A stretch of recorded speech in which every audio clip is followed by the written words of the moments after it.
There you are, you rat snitch, you gorgeous turncoat. It's lunchtime. Welcome to Legends of Gotham, where we talk about Fox's hit series, Gotham. I'm Bill. I'm Anne-Marie DeSimone. Take what thing down? The Legends of Gotham thing. Oh, okay. I like to be able to people to see when I'm going, why do you make fun of me? I wasn't making fun of you. I was more just doing my authentic Italian accent, because everyone knows I'm Italian. Yeah, so Italian. But we have a lot to talk about this week. Very strong episode, I thought. But actually, we should probably introduce. We have a guest for the first time this week. Whoop, whoop, we have a guest. Hope Mullinax, who came to us. She was a listener on our Greetings from Storybrooke, our Once Upon a Time podcast. Yes. And Anne-Marie originally wasn't going to be here tonight. Was not. So we scheduled for Hope to come in and sub, and we figured since she already had the night off, might as well go ahead and have her come up and appear on the Gotham show too. How are you doing tonight, Hope? I'm doing really good. I'm actually very excited to be here, and I'm surprised you asked me. Don't be surprised. Because you're more of a Marvel fan, right? I am, and actually, at the time that you asked me, I was really, I grew up with DC, and but lately I've been very much a Marvel girl. I never got into the New 52, which is kind of bad now because I just got hired to work at a comic book store, so now I'm just like, oh crap, learn everything about the New 52 in 2 months. So I've been like crash coursing it, but I wanted to watch Gotham anyway. I was really interested in the show, and I've always loved Batman. But I missed the first episode, and I'm one of those people, if I don't watch the first episode, I won't watch a show. And so when you asked me, I was like, oh yeah, that sounds great. Let's marathon Gotham all day Sunday. So if anyone out there from Fox is listening, we're actively making people watch the entire series. Yes. Oh, but I really wanted to watch the show. It was on my DVR, and I work 3 jobs, so I just hadn't gotten to it yet. But I had all the episodes on my DVR, so. Oh, you marathoned it, and it's all fresh. So we'll get a good idea of your thoughts about the entire series here a little bit later in the episode. But Anne-Marie, why don't you start us off with some rhyming riddles, going over the episode plot, the episode, roughly. The plot, the thing. Okay. Question mark. How many men to lift a machine? It only takes one if the good stuff is green. What will Jim Gordon come to regret? Leaving the Penguin alive but wet. Is WellZyn corrupt? Bruce Wayne's on the case. Will Al burn piles of files in his face? Will the medical oddities of, I don't know how to pronounce it. Nygma? Yeah, make Nygma hyper? Of like course. Edward Nygma. Yes, I get it. I just can't pronounce it. It happens this week's episode Viper. Sorry, I screwed up the line. Oh, it's fine. Would you like to read it properly? Do it again for. Okay, I'll do it. Just do it. One time, I'll give you a line reading. Okay. Will the medical oddities make Nygma hyper? Of course. It happens in this week's episode Viper. Yeah, you did better than I could have even attempted. Well, I did write it, so I probably have a slight advantage. Okay, Anne-Marie, overall, what did you think of this week's episode? I liked it. You liked it? I really liked it. I mean, I feel like we just keep going and going and going, and there's lots of development. Like, I'm really liking the way that Bullock and Gordon, their relationship. Yeah. Because it seems like Bullock's kind of trusting him a little more. He's buying him lunch, as opposed to dropping his coffee a block away now, or saying he did. So, it's progress. Oh, definitely. So, I'm excited. Things are in motion. Hope, what did you think of the episode overall? This wasn't my favorite. I actually liked the last 2 episodes a lot more. But I could see that they're laying down a lot of groundwork, and I think they're going to definitely have a really strong sophomore season. But as I'll get into my later point that we chatted about, this wasn't my favorite overall. I liked the last couple weeks more, but it's just because it wasn't really focused on my favorite characters, so I found it kind of slow and predictable. Fair enough. And, I think we did get accused of being a little raw in one of our reviews this week. Did. So probably good to have a dissenting opinion, because we've just been loving the show so much that we haven't had a lot to say about it. But to go ahead and start off the discussion, one of the things that I thought was most important in this episode was Warehouse 39. Yes. Now, it's, what was the guy's name? Stan, I think? The main villain, the Van Gogh guy. The guy without the ear. Van Gogh guy. the Van Gogh guy. It's the place where he pointed Gordon and Bullock right before he jumped off the roof towards the end of the episode. Now, basically, this is a warehouse owned by WellZyn or WellZyn, WellZyn, which is the division of Wayne Corp that developed the titular Viper serum. And what I'm thinking is this warehouse, since he was like, go to Warehouse 39, that's where all your answers are. I'm thinking this is going to be WellZyn's metahuman wing.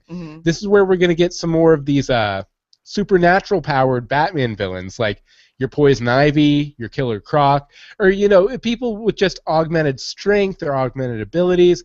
I think this Warehouse 39 that they got sent to, that was cleared out by the time they got there, of course it was, is going to be the birthplace of a lot of those types of villains. Because, Batman, he's a street-level character, he's realistic, but he also has a lot of fantastical villains, and villains that have, supernatural or otherworldly abilities sometimes even. And I think this is definitely going to be a source for those. And I also think that Miss Mathis, the person who is part of the board and like deals with WellZyn. She's not the board. She's middle management. She's part of the board. So. But she's keeping an eye on this Warehouse 39, and I think she might have a connection to someone we heard mentioned back in episode 2, actually, back in Selena Kyle, the doll maker. Because her name's obviously Miss Mathis. I'm not sure if they gave her first name or not. I don't know. But remember they mentioned the doll maker. That's where they were sending all the children in episode 2, and we were speculating on that. And the new 52 version of the doll maker was named Barton Mathis. And the interesting thing about Barton Mathis is that part of his origin is his father was shot down in front of him by Jim Gordon in the new 52. So I'm wondering, is there going to be a connection? Did that event already happen, or will it happen? Or is it going to be his mom that gets shot down in front of him instead? But then again, it seems like the doll maker's already in operation. So maybe they're working together. I don't know. Maybe since Jim Gordon has the war background, maybe it was like some sort of war thing where like they were in the same platoon or something. Interesting. But I think there's definitely a connection there, and this Warehouse 39 is going to end up being a very big part of what's to come in Gotham. Any thoughts on that, Hope, before we move on? Oh, no, it was pretty much what you said. When I saw the green, like, swirling thing, the very first thing I thought was Bane, and as campy as it was, I love the Batman and Robin with, like, Poison Ivy. Like, it's so bad, but I love it. But that's exactly what I thought of, was like the whole tubes and with Bane, and I would like to see Bane. I think that'd be a really fun version, and I do think that's how Poison Ivy is gonna come about when she's probably maybe like season 3 or something. I think she's a little young now, but I think they would build into Poison Ivy. I don't think they'll take this like little 9-year-old and make her crazy. I disagree. Well, I could definitely see an episode where like it's a series of escalating conflicts with her. Like maybe she's trying to kill her foster parents, and they come and they save her. Then the next time she's, I don't know, committing an actual crime, and kind of escalating up to the point where she is more of a supervillain. I think it's just other villains are so prominent right now. Like you guys talked about in an earlier episode, that this season is all going to be Penguin. Next season is probably going to be something else. Since she's probably the youngest of all the villains, I can see them holding her off because of her age until a couple seasons down the road and focusing on these other ones that are already prime and ready to move plot-wise. Right, like I don't see them focusing more than like even maybe one episode just to give some backstory, because that's what this whole series is backstory, which I appreciate because I know nothing. I'm just like, police drama, yay! But I think we're gonna get snippets of her soon. Her Twitter and the such has been a little bit more active lately. She followed us on Twitter. She did follow us on Twitter. Oh, congratulations! Oh yeah. So I feel this was one of my criticisms. I think it was last week, is that we're not getting those littler characters, even just in like a crowd scene. Hey, walking to school, something. So I think they're coming. Maybe not necessarily a full-blown villain episode, but It's coming. Other side of the coin, I know a lot of people, their big complaint about the pilot was that there were too many characters too fast. Mm-hmm. But obviously at this point, with the way they're going with it, yeah, there were a ton of characters in that first episode, but we're going to get just glimpses of most of them which is for the entire season until hopefully it all kind of comes up big right at the end. It bubbles and goes. Yeah, exactly. Now, Anne-Marie, you wanted to talk a little bit about Bruce and Alfred this episode, and I have some points later on, too. I tried not to jump on them. I loved them, too. Love them. They make me so happy. I love that Alfred can't really figure out his role. Whether does he need to play a friend? Does he need to play a father? Does he need to play a servant? Yeah. He's playing all of these parts and coming at everything from all these different angles. I just want to throw it in the fire. I want to throw it in the fire. And he's like, Alfred, do not throw anything in the fire. That's an order. I'm like, ooh. He's only busted that out like one other time, and I believe it was pretty much Alfred, don't throw anything in the fire. Yeah. At that point too. Yeah, it's something interesting with that is you can kind of see like the threads of what people who know the adult Bruce Wayne and Alfred relationship to be. Like a lot of the threads are kind of being teased out here to where like Bruce is just so obsessive that Alfred constantly eat a sandwich. Get some sun. Clean up your room. Stuff like, and that's the same thing. Does. That's the same thing Alfred does to the adult Batman too, because he just gets so fixated on what he's working on that it's hard for him to move on or whatever. It's hard for him to move on. Oh, go ahead. Oh no, I was just gonna say I hope they bring in more of Alfred's sass from something like the animated series, because he is so sassy and funny, and I where he's like, I drew you a bath, haha, see, it's a bath on a piece of paper, So I would like to see more of the humor come out of Alfred, because he is a very funny character in both the comics and the movie, and like in all aspects, but I can understand why they haven't done it yet, because they are grieving, and they are starting, like, in this, like, transaction, change of life period. So, but I hope that eventually comes to that, because the reason why I do like Alfred so much is because he's funny, while Batman is so dry. Mm-hmm. Yeah, and like Anne-Marie said, it's just a matter of their relationship settling, too. Yeah, because at this point, he was always the servant, because, there was the Waynes, the parents that took care of everything, and, Bruce was Bruce. But now they have they have to have a closer relationship, because they're all each other has with all of this. I was just going to say, and we'll have a link to it in our show notes, the Paley Fest, the entire cast did this weekend. Sean Pertwee was also talking about, I think it's like episode 8 or 9, we're actually going to be getting some Alfred backstory, too. So how he came into the service of the Waynes, and I love it. Why he listens to this little boy who shouldn't be ordering him around because he's his legal guardian or whatever. Right. That was actually my next question to you, Bill, to fill in that backstory, so I guess I just have to keep watching Gotham. Exactly. Keep watching. Not too Mikey. See what I did there?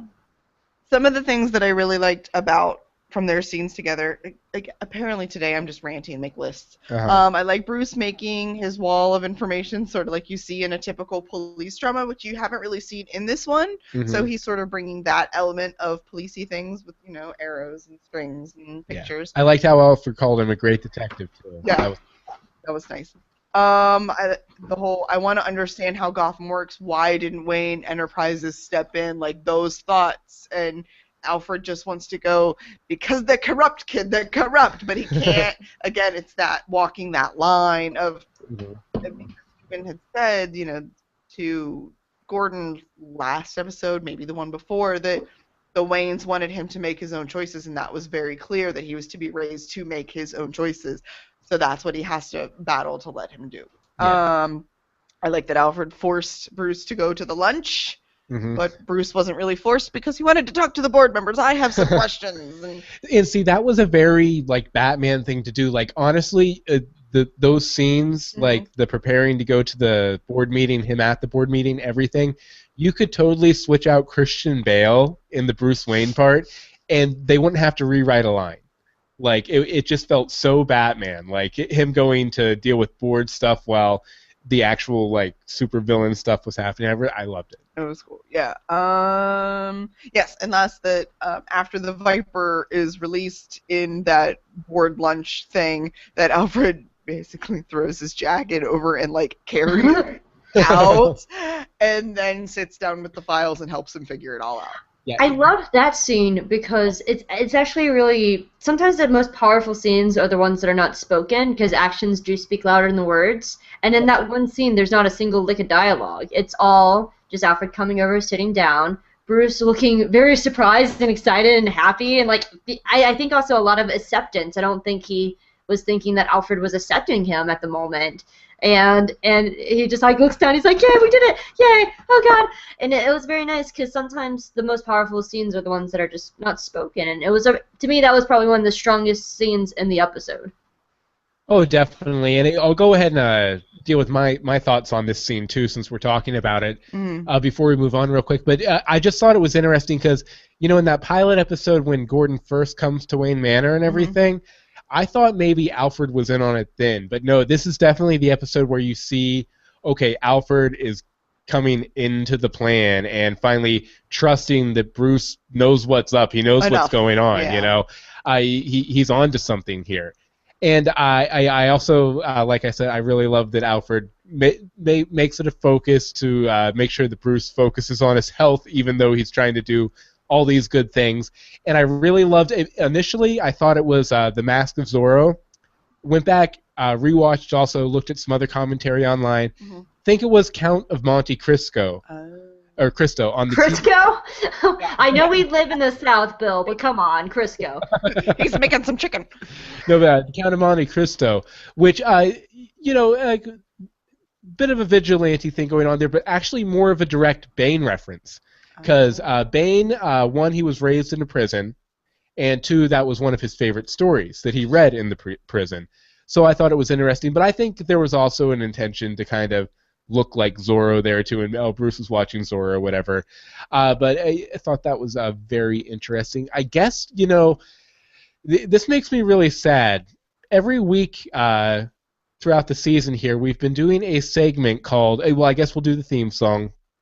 Look at that Joker. Look at that Joker. Look at that Joker. It's this Joker. Look at you this wrote Joker. It and Joker. Joker. Look at this Joker. Yeah! It is different every week, and this was a bad. Bill is the Joker. Anne Marie is Harley. Bill is the Joker. Anne Marie is Harley. Do up. Nice. But what we're doing here is we're very singy tonight. Fun.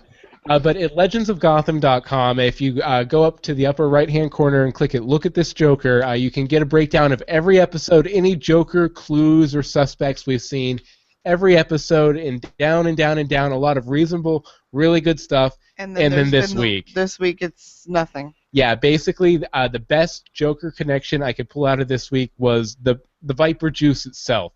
The smoke was green, and it turned people's skin sort of translucent. Maybe the Joker toxin is also derived from it. That's about all I've got. That's all we got. Sadly, if you have any comments though, or any ideas of a Joker connection in this episode that we didn't list, because we didn't list any really.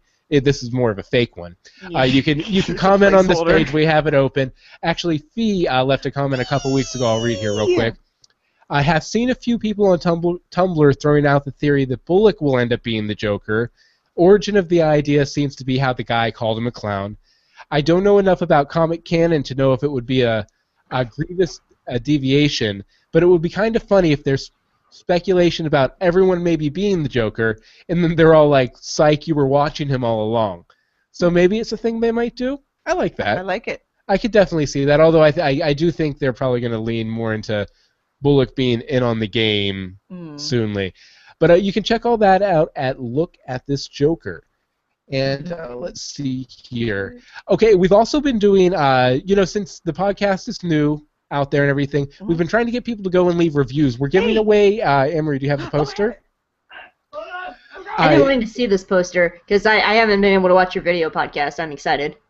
Yeah, but here's the Comic-Con Gotham poster that we got during Comic-Con with Penguin and Gordon and Catwoman and all the rest here on Gilligan's Isle.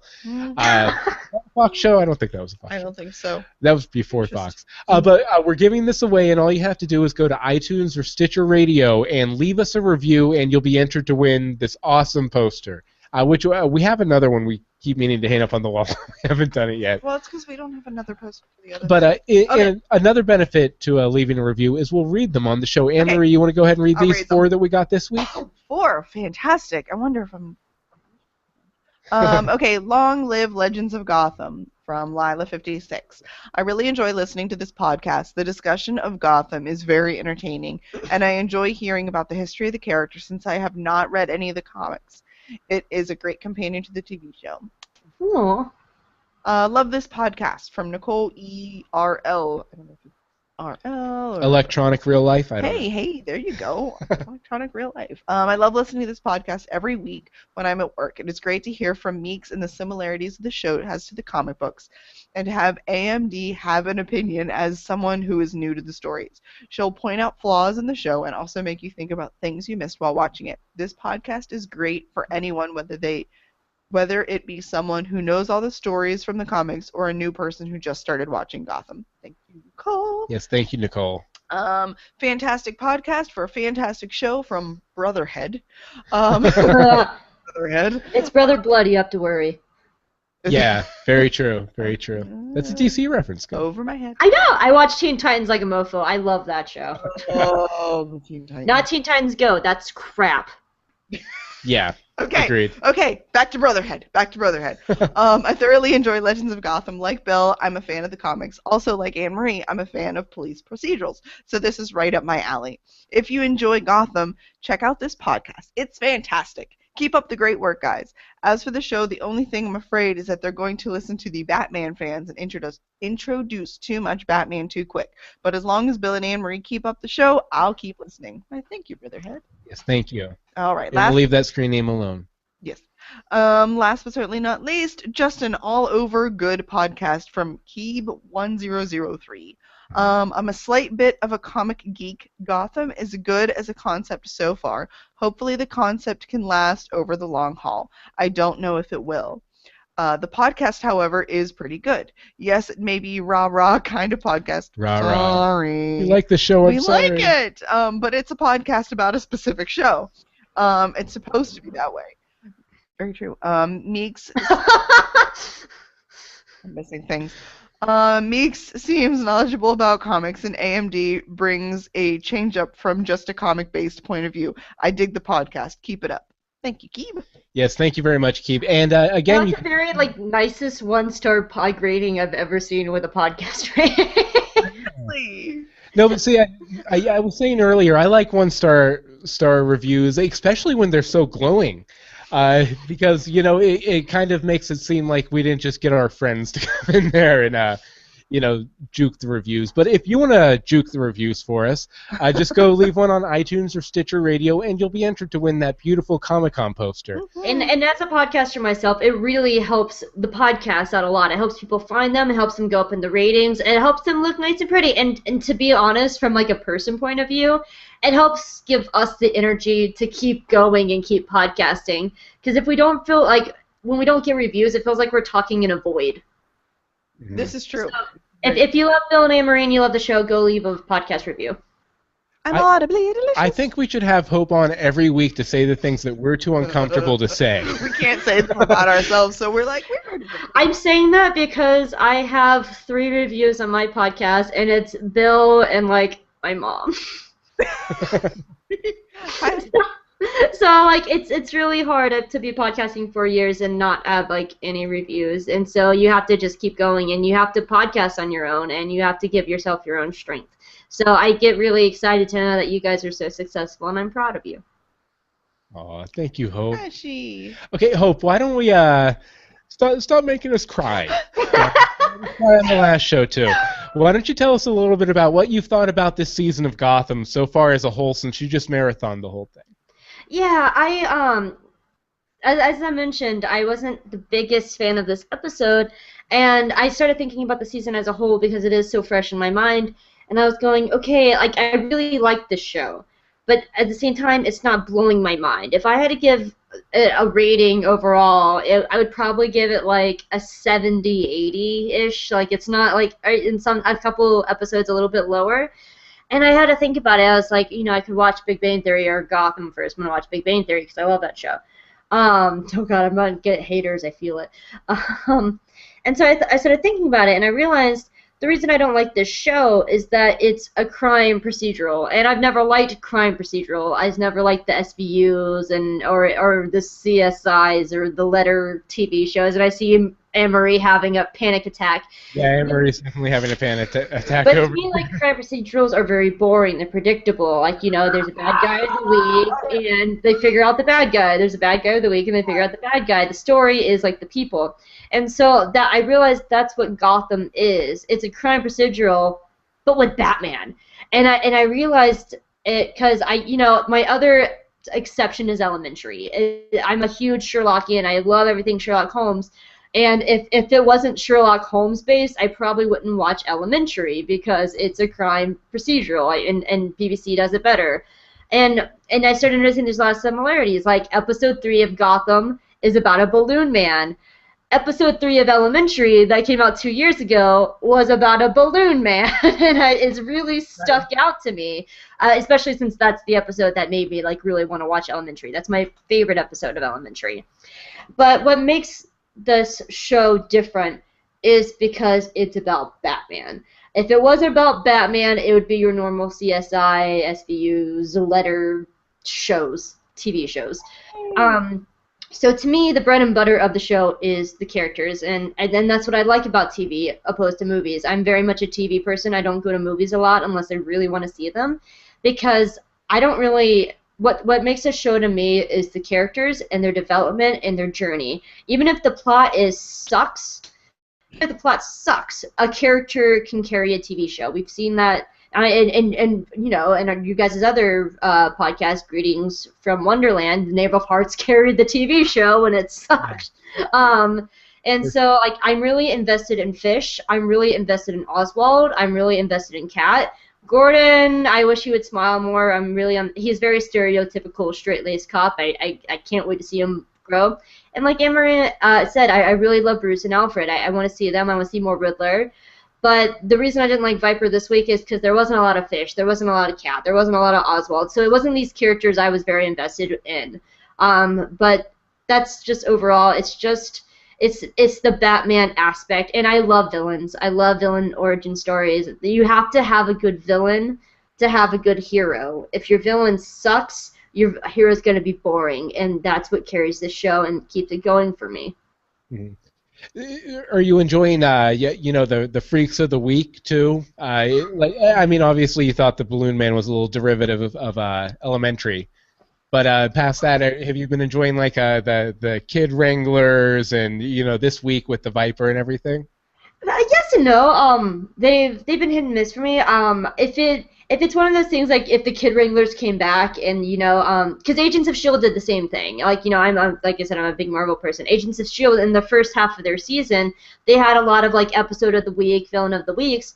But what happened is when they had the Hydra reveal, all of those episodes of the week, villains of the week, came back and were actually villains in the second half. So they came back. So that's why I'm not really thinking about it too much, as long as these like episode Viper villain of the weeks, and I know they're going to bring back WellZyn because we saw that the board member lady is a part of that. So it is a lot of groundwork, and I think it's going to have a really strong second season. Like usually sophomore seasons suck in TV. I think Gotham's going to have a really strong sophomore season because pretty much so far all they've done is lay down groundwork. And so all these villain of the weeks are going to come back and own it. But I just have to say, if season 1 doesn't end with Bruce Wayne drawing a picture of his Batcave, like not blueprints, but just like with a sheet of paper, like drawing the Batcave, I'm going to be really sad. Drawing to his like emo music. Oh, yes. Teenager scare the living bleep out of me. Speaking of darkness, no parents. I really wrote the song for you. It's about being Batman. Dude, they got like a Lego Movie Batman coming. I'm so excited. They do. They have and that's something we probably won't touch on in the news, but we should probably mention. Yeah, there is going to be a Lego Batman like feature film movie. I'm so excited. He was the best part of that movie. Hopefully they get maybe they can get Robin Lord Taylor to voice the Penguin or something. He is such a cutie. But speaking I just want to brush his hair. The humor in this episode, I thought was probably some of the best they've had. Yeah. Like it was just like so juxtaposed so well. It was so like completely over the top slapsticky while being completely horrific at the same time. Like the bones crumbling as he's holding the ATM above his head. Like actually, a lot of the jokes kind of reminded me of kind of the smart, gross out humor of like a Shaun of the Dead. I love Shaun of the Dead, and you spelled Shaun wrong, by the way, in your notes. You can't spell anything. I don't worry about spelling right in the notes. No one sees them, and as long as no one calls them out on the podcast, we're okay. Like I do every week. Bill. No, but I really liked the jokes, and I also think that the newscaster is just a mine of comedy. Like then without exception, they die a horrible death. Like it's they die horribly. Like this shows they had a moment where they questioned their existence and then died a horrible death. But it's just like just the phrasing, like so much of the humor is in the phrasing in this show. Yeah. And that definitely comes out like every time they have a newscaster. There's some sort of just like little subtle little digger joke or something like that. Mm-hmm. And I also just one other like little piece of dark humor that I loved was the psychotically mad old man. Yeah. I thought was kind of fun too, and also something I just wanted to bring up real quick. I believe in the comics, Venom is connected to, what's the name of the drug that the Our Man takes? Miracolo or something like that. But basically it's a pill you take and you become super strong. You become a superhero for an hour. Mm-hmm. And I believe in the comics, Venom was derivative of that. So I'm wondering if this professor and, what's his name? Stan, the guy who was handing out the ear guy, the Van Gogh guy. I wonder if they have some sort of connection to Our Man or the Justice Society of America, because I don't know. As far as we know, they were operational during World War II in this world. Sure. Just some little something to throw out there, but really, really enjoyed the dark humor. Now, Amory, you wanted to talk a little bit about the whole Fish Liza situation. Fish knows what she's doing, man. Mm-hmm. She is priming Liza to be a really good weapon. Yeah. Like, really, really good, and it's really, really creepy. I want to know what the weapon is, though. Like, I'm just sitting here going, okay, you're making a weapon. What kind of weapon? How are you going to use this little girl? Is she going to, like, sexy take over with her, like, jigglies and her singing? I'm assuming she's being sent in to get trust so she can get access to some confidential information. Yeah. Then she's meant to kill Falcone. Yes. That would be my assumption. Yes.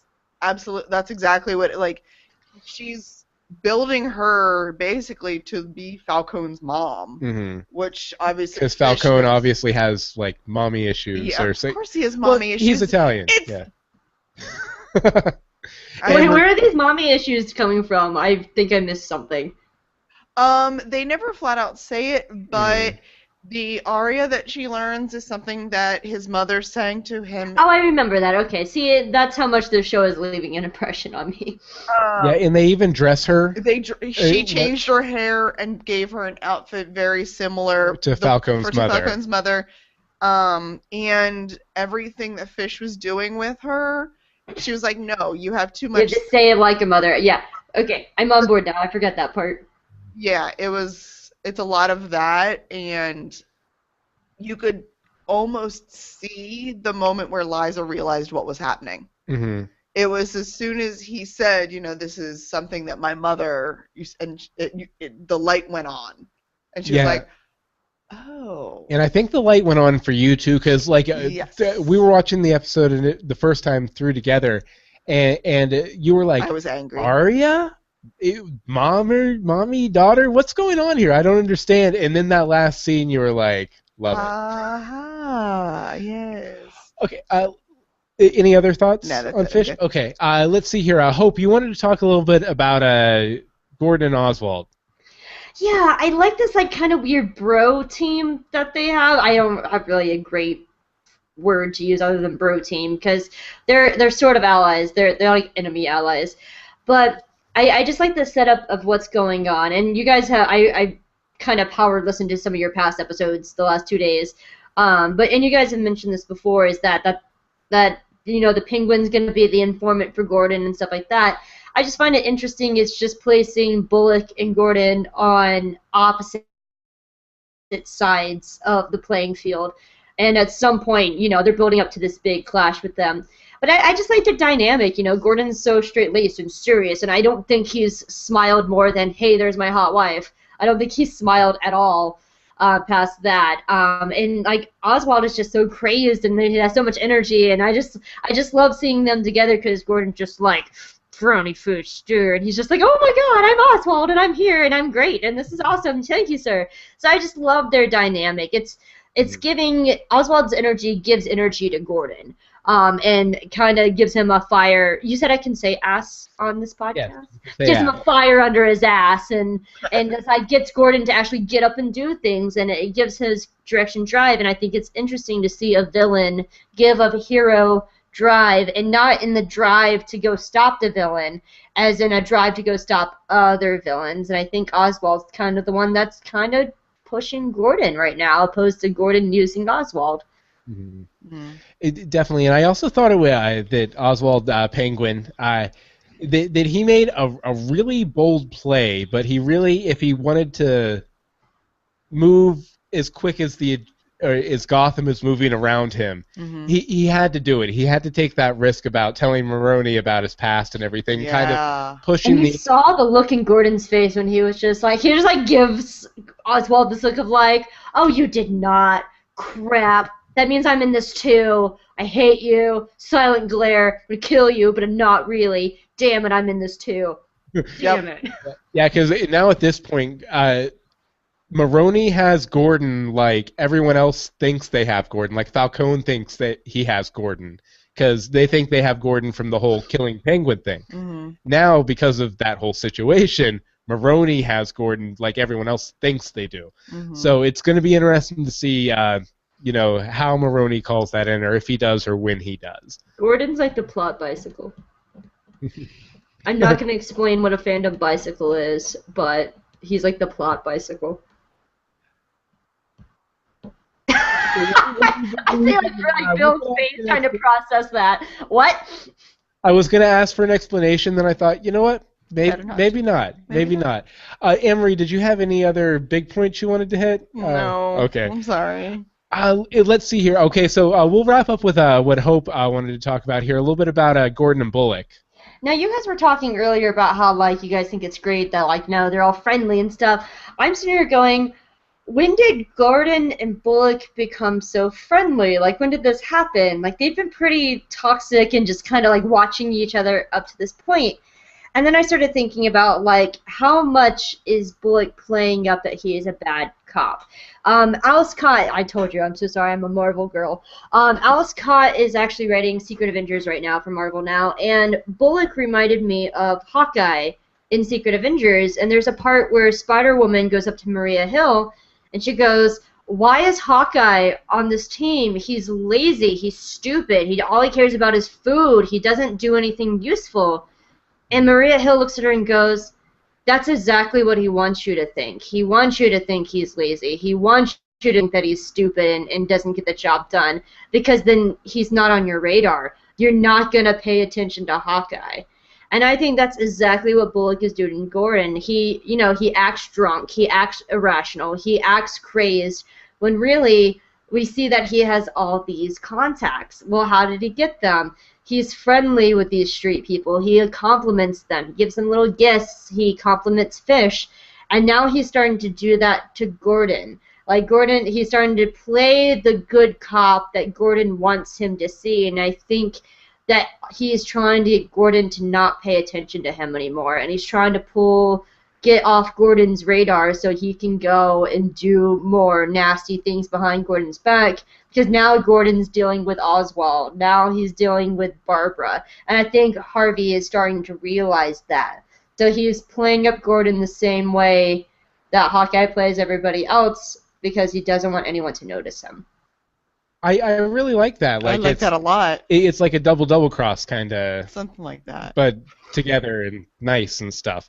Do you think Gordon actually knows what altruism means or not? No. That was one of the best lines of the episode. What's altruism? Loved it.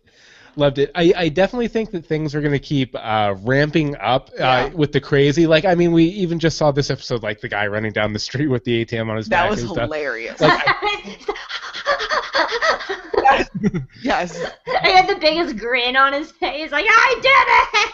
Yay! Mama, look at me! So comic book, I loved it.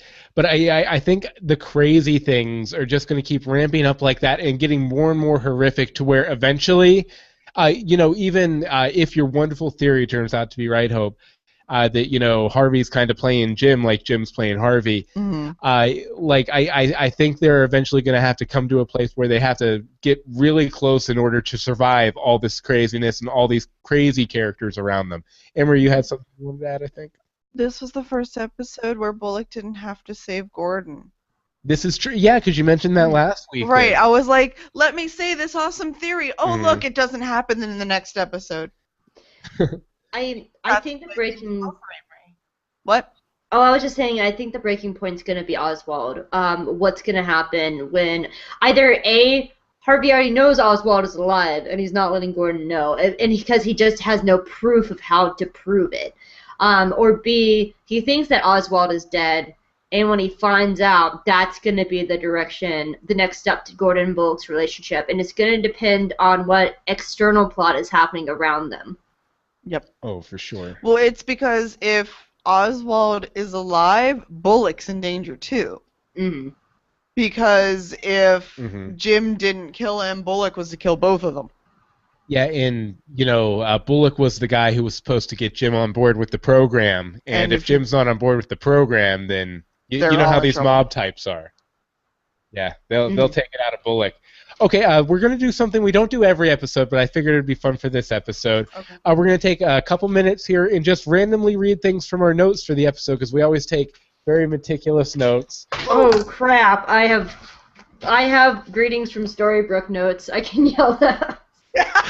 That might be relevant. Just yell out random thoughts. Let's see here. Breathe me. Is this kind of like Alice from Wonderlandy? Barbara and Jim still on the outs. No resolution to the ultimatum. What's really going on there? I don't really care about Barbara's storyline at all. Okay, we can get rid of you now. Penguin, it's a good name. It suits you. Eddie is so excited about the people's bones collapsing. He was just so happy.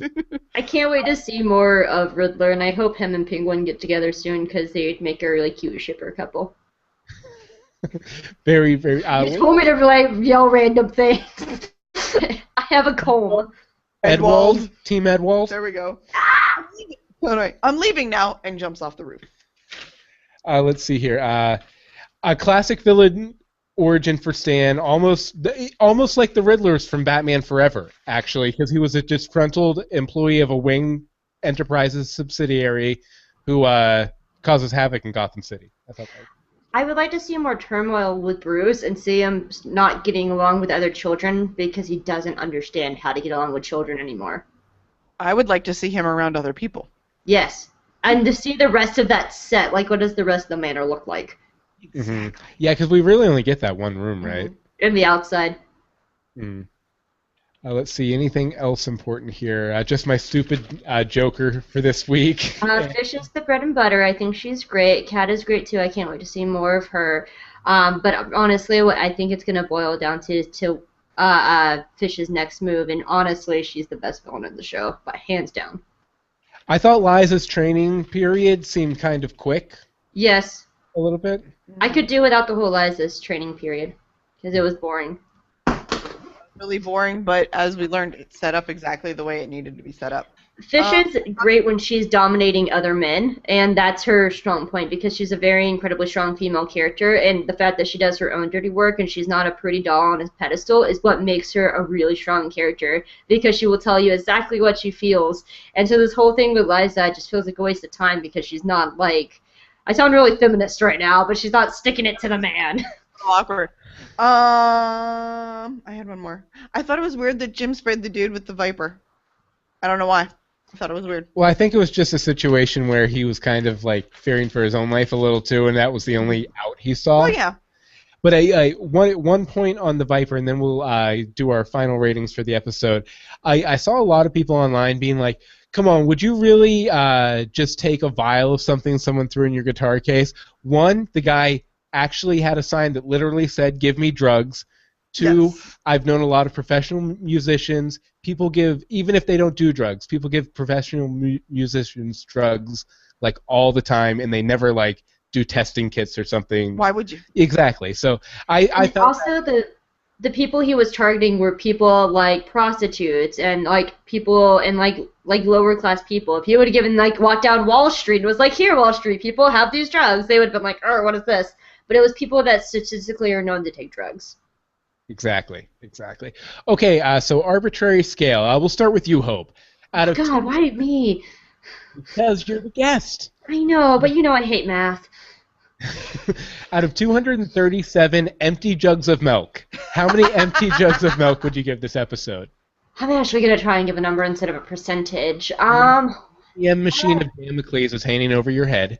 200%. I will give it 237. Probably like 195-ish jugs of milk and some crunchy bones along with it. Why? Because as I said, each Gotham episode has been about like a 70-80 for me, and it wasn't my favorite episode, but there's still a lot of great things going on. There's still a lot of great groundwork going down. I do think it has a very nice build. I love the character work. Just some of my favorites. I would have liked to. There's some storylines I could do without, but I can't wait to have my favorites back and to find out more about them. Excellent. Okay, Anne-Marie, 237 empty jugs o' milk. Vitamin D.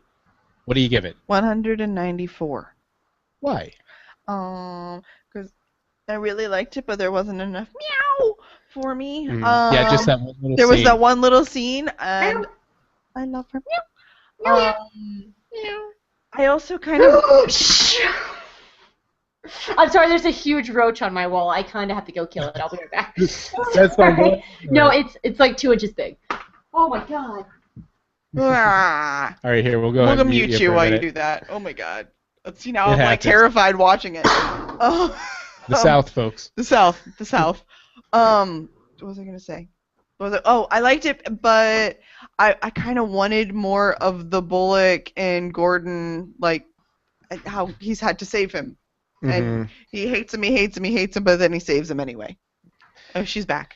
Sorry. Let's see here. I'll give my scale real quick. Out of 237 empty jugs of milk, I'm going to give it 200 because I thought it was really good, and I thought they nailed like that kind of dark humor voice better than they have in any other episode, and I just thought it was really strong. And even though I don't like the concept of Venom necessarily because it's connected to Bane, and I really don't like the Bane character, I thought it was really well done and kind of gave us a little peek into the more fantastical elements of Gotham that we'll be seeing here shortly. Did you take care of that okay, Hope?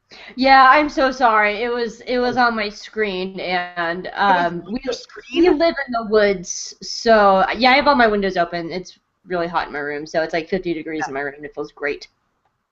It's totally fine. Okay, well, here, we'll play a quick commercial real quick, and then we'll come back with some news and a little bit of listener feedback.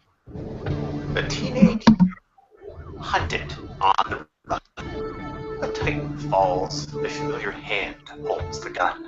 A key to his past may soon appear, a day on the water, a night ruled by fear. Mystery, revelations, and murder beware. Danger on Liberty Pier. Dog Boy. Danger on Liberty Pier, a new Dog Boy adventure by Bill Meeks. Buy it today at dogboyadventures.com/store. And you don't actually have to buy it today because it's free on Amazon, and you can and yes, that is my book. You can pick it up at Amazon by going to bit.ly/libertypier, and like I said, it's free for the entire week, so you have plenty of time to check it out. And you know, I think fans of this show would probably like it. As someone who reads both comics and has read the first book, I haven't gotten into the later books yet, but I've read the first Dog Boy books, And they're fantastic. It reads just like a comic book. It's great, and it's good for all ages too. So if you're wondering if you should let your young adults or teens read, it has a lot of great aspects that I think they would like, but also has a lot of great things for long-time comic book lovers.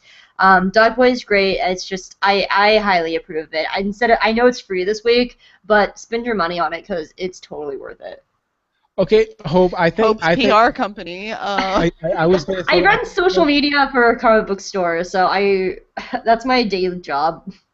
I was going to say I think we can officially hire Hope as our pimp from here on out. Just pimp us out. Do you want me to record like a series of like things for you and just submit them?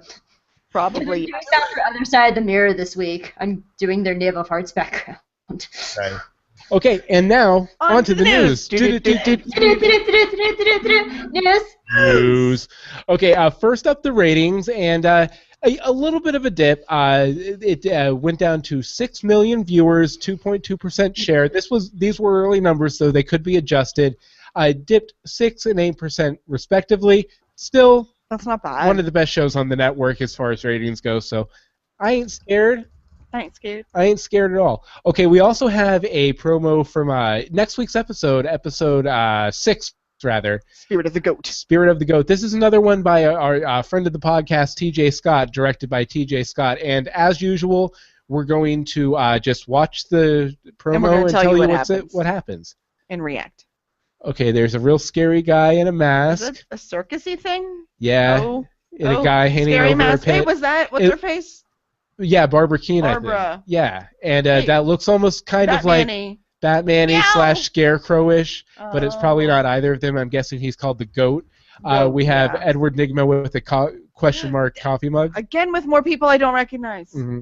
And this looks like a really scary one for Halloween, it's too. Halloween. Yeah. So a Spirit of the Goat looks like it'll be a lot of fun. It looks Go ahead. My tangent for the day is half of my comic store that I work in is also games and like Magic the Gathering, Yu-Gi-Oh! And stuff like that. And this guy came up and was buying a card, and it was called something like Spirit of the Goat. And I looked at it and I was like, that's the next Gotham episode. I was like looking, I was like, huh, I remember this. Here, buy your Gotham card. Nice. Yeah, but it definitely looks like a good episode. You should have taken that card for research, Hope. I'm disappointed in you. The customer was buying it, and they pay my bills. Fair enough. True. Okay, and just something we wanted to point out here, and you can get this a link to this the show notes at legendsofgotham.com. I think Bobby Hawk actually shared it with us initially, but the most of the cast took part in a Paley Fest Q&A in New York City this weekend, and Yahoo live streamed the whole thing. There were a lot of really good bits. Couple things that because I watched the whole thing while I was working yesterday, and a couple things that I pulled out of it. One, I guess Danny Cannon and the writers and Jeff Johns they took it out an entire day and a marker board and stuff, and laid out the timeline of how old would this villain be in relation to Bruce, and laid out that entire thing. So if anyone out there has been saying, well, that character couldn't be this age, or this, that, or the other. No, Jeff Johns, one of the big hoo-haws at big hoo-haws? at DC Comics, went in there with Danny Cannon to kind of lay it all out. And they also, something else I thought was kind of cool is Bullock talks a little bit about what lines he improvised and what are the writers and stuff like that. And that's cool. The kind of ability to improvise they give him on set, which I thought was kind of cool too. But a lot of good information in there. Fish Mooney, Jada Pinkett Smith, when she showed up to her audition, she brought a man crawling on all fours with a chain, shirtless man. Perfect. He's so pretty. Her husband. It wasn't her husband. I think it was a hired actor of some sort. See, Will Smith probably cost a lot for an audition, especially. But definitely check that out. Paley Fest New York, Gotham's panel. It was really good. And I also just wanted to mention, if you go to peopleschoice.com, you can vote for a lot of Gotham actors, actresses, the show itself, and everything in the People's Choice Awards, which used to be a big deal. I don't know if it still is, but we should vote for our home team and whatnot. Didn't we just have those? Maybe. We may have. I don't know. I don't follow awards. See, ever. I always like the People's Choice Awards because it's the ones that are actually chosen by fans, not like an academy. So to me, it's like what the masses love.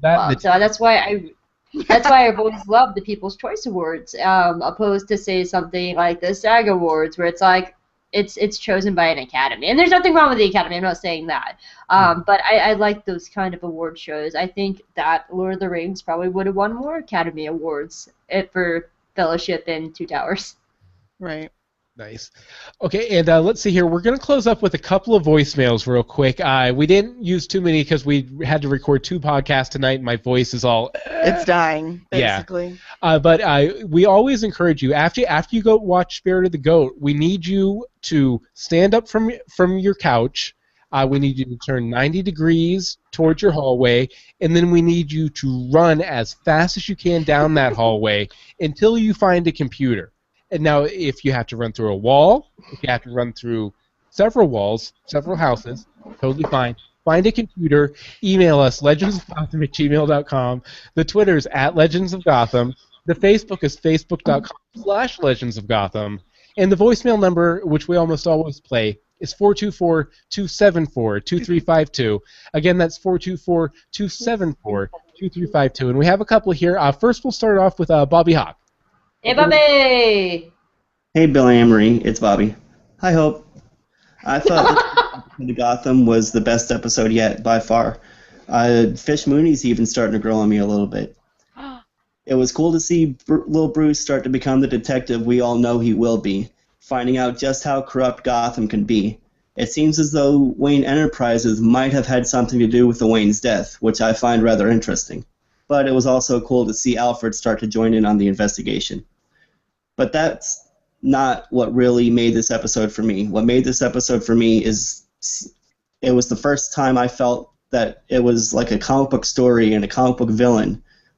I would like to mention that Bobby Hawk is in our chat room tonight over on Google+, and he gave the episode 224 empty jugs of milk, based on the arbitrary scale. What felt like a comic book story, comic book villain inside this procedural world. I didn't quite catch on at first, but finding out that Viper, it was the predecessor to Venom, and what would, Venom making Bane in the future, I thought it was a great way to meld that into this series. As for Cobblepot, I felt for being as sly and cunning as he has been, I thought that what he did today did in this episode was pretty stupid. Just coming totally clean with Maroni like that, he's lucky he didn't just get whacked right then and there, obviously. Yeah, like I mentioned earlier in the podcast, I think I don't know if that was necessarily the Penguin being stupid. I think that was like, if he wanted to progress in the game of life, he needed to get 2 kids in the backseat of the car kind of thing. We knew he wouldn't, but still, I just thought it was pretty stupid. And now it would seem as if Maroni has Gordon in his back pocket for the time being. Right. This show hasn't necessarily been my favorite that I'm watching this season, but it's coming together nicely, and after this episode, I'm definitely looking forward to things to come. Can't wait to hear what you guys thought. Thank you very much, Bobby. We very much appreciate it. And we'll wrap up with a voicemail from Rebecca. Take it away, Rebecca. Hey, this is Rebecca Johnson calling about the episode titled Viper. I have 3 comments and 1 question. Number 1. Hope knows Rebecca. I love you, Rebecca. I miss you. Feel better. We're rooting for you. You might be watching. I saw her earlier. I don't have the event for Legends of Gotham. Titled Viper. I have 3 comments and 1 question. Number 1, I didn't care much about the Viper drug until my ears perked up at the name Venom. That made the whole episode make sense to me as to why the drug was green and could make people stronger. And because Venom is most famously tied to Bane, I thought it was very clever that they introduced the concept of him without showing him directly. Number 2, I really enjoyed young Bruce Wayne in this episode. He's continuing to use his growing Batman-esque detective skills at home, while also indulging in his future business side by attending the charity luncheon to learn about Wayne Enterprises. Number 3, thought it was a nice touch that Bruce was watching a classic film involving a sword fight on his TV while he studied the files. It was very quick, but I enjoyed that little touch. Here's my question. Any thoughts on why the local news is called WEBG? In Batman Forever, the Gotham TV news was GNN, and in The Dark Knight, the TV news was GCN. I can't find any references to WEBG, and I was wondering if it had any significance. It's a small thing, but it's been bugging me for a few episodes now. Anyway, enjoyed the episode and look forward to listening to the podcast. Hey. Thank you very much, Rebecca. Hey, thank you. WEGB, was it? Wayne Enterprises Bruce Group. Good. Eggs. Gotham. Eggs get bad. We eggs get bad. Wayne TV? Enterprises Gotham broadcast. Wayne Enterprise Gotham broadcast. Yeah, no idea. know. But I do have a question for you guys. Okay. Do you think the reason they introduced, because to me, like, they have all these villains and stuff like that, but as the first, like, big comic booky kind of new plot direction that they're going, do you think that they went with Venom that's so much tied into Bane because that was the last major villain in the last Batman movie, or do you think they're just doing it because they think that this is a fun plot and this is a direction they want to go? But because, like, being the last Batman movie, it's the most fresh in everybody's minds. Did you have any thoughts? Yeah. Okay. No, I think that it's a combination of things. One, I think, like I said, the Warehouse 39. I think that is the main plot they wanted to open up with this, and I think they are also fighting an uphill battle with a lot of Batman fans because they don't want to like the show because Batman's not in it. So I think this was probably also sort of an offering to hardcore Batman fans who, for the most part, all love Bane. Not me. But for the most part, like 90% of Batman fans, Bane's their favorite villain. He's probably one of my least favorite villains ever. We'll save that rant for another day. But so I think it was more of like an offering to them, like, hey, we're you guys, and we're trying to do this good show, so you should come over and watch it. Hey, Bane might show up, So that's my thinking on it. But what do you people out there think? You can write us legendsofgotham@gmail.com. You can tweet us at Legends of Gotham. You can put yourself in mortal danger to contact us on Facebook at facebook.com/Legends of Gotham. And you can leave us a voicemail number, which we almost always play. You can leave us a voicemail number. How about a voicemail at our number? Leave us a voicemail number at our voicemail number, 424-274-2352. Again, that's 424-274-2352. Now, Hope, where can people find you online? I have a podcast of my own. It's called Hope of All Trades. I'm part of Two True Freaks Network. We run about 20 regular shows from Walking Dead Wednesdays to Star Wars Monthly Mondays, and mine's a Jack of All Trades show. I talk about whatever I feel like, because I can. I also just launched my website, geekygirlexperience.com, has 3 whole blogs on it, because I just launched it. Yay! And then I'm on Twitter at Hope Mullinax. Excellent. And Anne-Marie, where can people find you online? You can find me on the Twitters at DeSimone or for my blog at CCHCblog on Twitter and crunchycrafty.com. It's a really awesome blog. You guys should go read it. I try. Go read it now. And as for me, you can follow me on Twitter at Bill Meeks. You can follow my Google Plus page, which is where we do the announcements for these broadcasts at google.com/plusbillmeeks. And I guess I'll pimp my my books. Dog Boy Adventure. I'll learn about Bronson Black, Cultist City's 14-year-old superhero. And as always, you can get show notes, more episodes of this show, pictures of the hosts are up there at legendsofgotham.com. Those very fine, beautiful hosts. Hey, we try. I'm fine. She's beautiful. It works out. Okay, so let's see here. I think that's about it. Very good. I'm very excited for next week's episode. Looks like a thriller of sorts. So I guess go have some fun. Yes. And come back next week for more. Have a happy jolly week. Legends of Gotham. Yay! My hair looks crazy. Yeah, but the music will be playing over here. So. Batman.